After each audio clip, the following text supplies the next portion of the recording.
Hi, I'm James. I'm Ryan. And so today we're actually going to be covering first class requirements 7D through 7F, and that'll be the home one requirements. And we're talking about utilities, all the dangers, what to do during an emergency, and also how to obtain water. And so the first thing to really understand would be utility. Well, what does utility mean?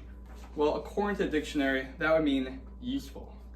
And so, for example, you have to pay for many utilities, and they may include internet, which, well, I'm going to show you in a bit, and then of course water, which would be right here in the sink. Oh, we can't see it. Well, we can tilt it.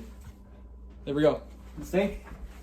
And then of course electrical, which would be, you can see all around, for example, lights and also plugs, and also trash, which is down below the sink, and then gas, and then we're of course that alarm too. And so we're actually going to kind of give you like a little house tour, showing off our MTV crib, and just kind of show you how to actually deal with everything. All right, so the first thing we're actually going to cover would be the potential hazards. Let's first start off with the kitchen. So if we go over to it right here, one of the big hazards, which actually causes a lot of house fires, would be the stove. So right now it's not on. Well, shoot, yeah. And you can kind of tell that by seeing how Ryan's able to put his hands on it. That's a true way to kind of tell. But another thing you can tell is it's kind of red, orange, and normally stove will tell you. And so we actually have an electric stove, though there are gas stoves. You can kind of tell it's a gas stove because it has a little flame in the middle, which I don't know if you can, yeah. And then of course, you can hear a little ticking sound. You have to actually manually ignite it. And you have to be careful with those because they can blow up your house. That's not cool. And so now kind of breaking down to water, kind of pointing at the sink. Of course, water damage is also a huge issue. And with that water damage, that can be from leaving the water on, just having it fill the whole sink, or get everywhere. And quite often this would be in the bathtub or bathroom, though that would be something else too. And then of course with that utility, we have electricity, which I'll kind of point out the light for you. And so to deal with the lights, is that that's one danger. And then now we're actually going to cover how we actually prevent all that sort of stuff. So I'm going to undo the camera and we're going to follow Ryan around to the fireplace. I can't really see what's going on, so you're going to have to take my word for it. And so right here, that would be a gas fireplace. And so, Ryan, do you mind holding the phone? All right, so in a gas fireplace, there will be an area to turn it off. And so if you kind of point it down here, well, as you can see on the ground, there we go. You can't really see it because it's dark, but you still tilt it, man. So there will be a turn off key. And that way you can manually turn it off if these buttons on the wall are not working. And then if we turn around and go to, okay, we'll have Ryan come over, man. All right, not bad. So now we're gonna talk about electrical. And so we're gonna show you how electrical works. And so to actually prevent an electrical fire, or if you're working on electrical and you don't want to get shocked, I'm gonna show you how to do that. So typically it could be either in your storage area, whether that be your closet or your garage. We have ours in the garage, and I'm going to give you a quick demonstration. No, wait, do I have to open it? I actually do. Okay, you just follow me.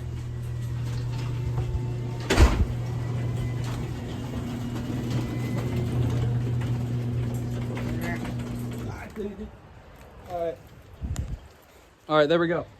So right back here, we actually have a circuit breaker. And I don't know if you can tell or not. I'll just kind of try to get closer.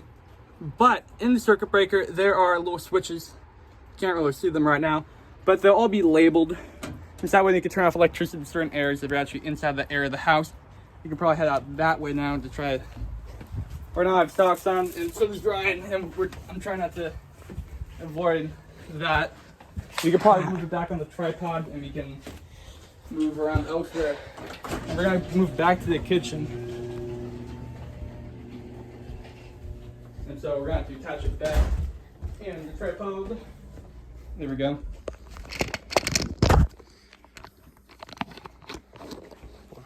And then Ryan, you can just point out where some dangers of electrical, for example, with outlets. You can talk about that for a second. All right, so some dangers of outlets and stuff like that are, you guys have probably all seen this, with putting a quarter and putting it within the thing, the actual outlet. That's a big danger. It causes fires, and many other things that are very dangerous. I mean, you've heard of electrical fires, and there's also different dangers, shocking electrical fires, and also circuit breakers that would be faulty and you don't know it till you touch it. I've seen it firsthand of someone getting shocked thinking a breaker was actually off, but actually was actually on, and got shocked. So while there are breakers, like for example in the garage, there also are breakers inside the kitchen as well. For example, right back here behind the coffee machine, there are 2 buttons on that. I don't know if you can really see that or not, but the 2 buttons will actually kind of show test and then off. And so that way then, if for example a circuit, so we used to kind of give you a little electricity lesson, or is that circuits actually are designed to have a certain amount of voltage going through them. And if that exceeds, then the circuit will trip in the outlet, and then no more power, and they have to reset it. And so now we are going to cover how to deal with the hot water tank. So we are going to move into the garage again. I'm trying to be careful. All right, there we go. There's my head. Here's Ryan. Oh wait, that's not Ryan. Can you make it? Yeah, we're Gucci. And so we're gonna try to move it just so I can get up. Oop. So right here would be the hot water tank. It kind of. And so right now is that there will be a switch. Oh, thank you, Ben. So right here, which actually turn off electricity to the hot water tank, and right here, this you can actually shut off water to the hot water tank, and that would be if the hot water tank is malfunctioning, and that would then it'll prevent it from blowing up. I don't know if you guys saw it, but Mythbusters, they actually had one of these get too much pressure, and it blew up, and it can totally destroy your house, and basically become a pressurized rocket. And so don't try that at home. There we go. And now, there we go. We're gonna talk about some emergency survival plans. And by that I mean, for example, there's a fire in your house. What are you gonna do?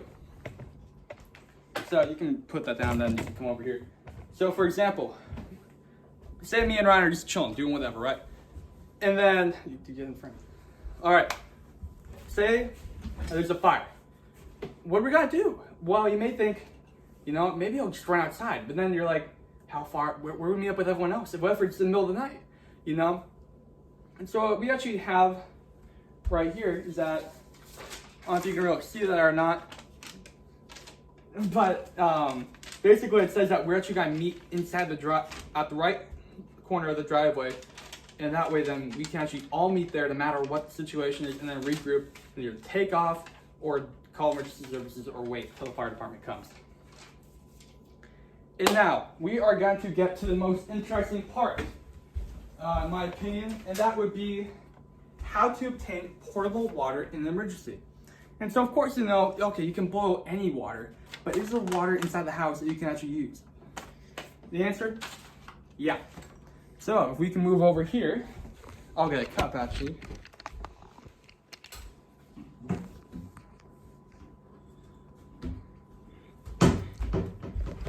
And so, you may think, what are you going to the bathroom for? The sink has water, but then you may be surprised to learn you can actually drink water outside the toilet.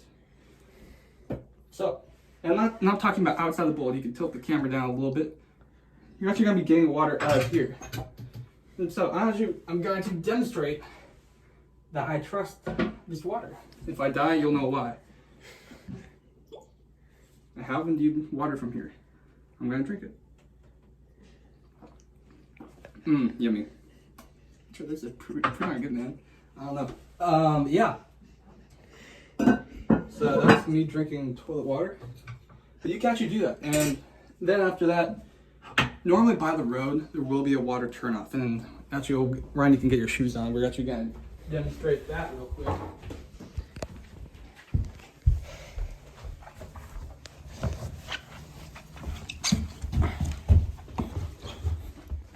I can't put my shoes on just like that. So let's start with that. So then we come out here. Well, it's dark and rainy. We're actually gonna cover how to do it perfectly.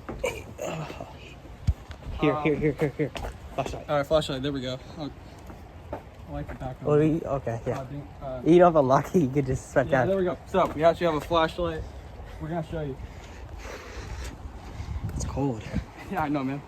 I know this video may be taking a while, but it'll be well worth your time, I promise.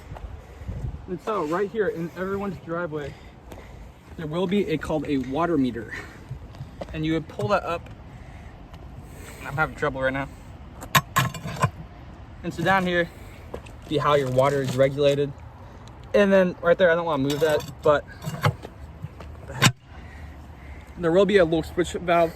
You actually turn to the right, like ready, tidy, oops. And then you can actually tighten it up and actually turn off water to your house. And so we're gonna come back inside and then we're going to demonstrate some more stuff. How y'all liking the video so far? Pretty good, huh? Like and subscribe. Yeah, there we go. Like and subscribe.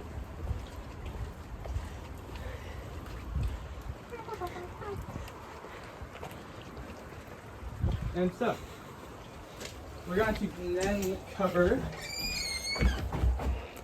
other ways to obtain other dangers in the house that you may not be aware of, just for general knowledge. Like, for example, what would you do if you have no service? This phone is going to be no help if you guys run out of power to the house. Though luckily, most of you actually have a mobile phone. And with that mobile phone, you're actually going to be able to call 911, even if you don't have service. They have satellite tracking. Huh? Told you. Yeah, I know, I found it out. Yeah, I Googled it. Yeah, me and Ryan actually had the argument whether that would actually work or not, so I Googled it, and Ryan was right, and you actually can call without service. And so now, yeah, I think that'll be the video, unless we have anything else. Ryan, do you have anything you want to add? No, sir. And so, just with a lot of these situations, you know, you just gotta hope for the best and prepare for the worst. And by having a plan and actually knowing what's in your house and how to use it, you can be prepared. All right, thank you. That'll be Ryan and me signing up. Off. Yeah.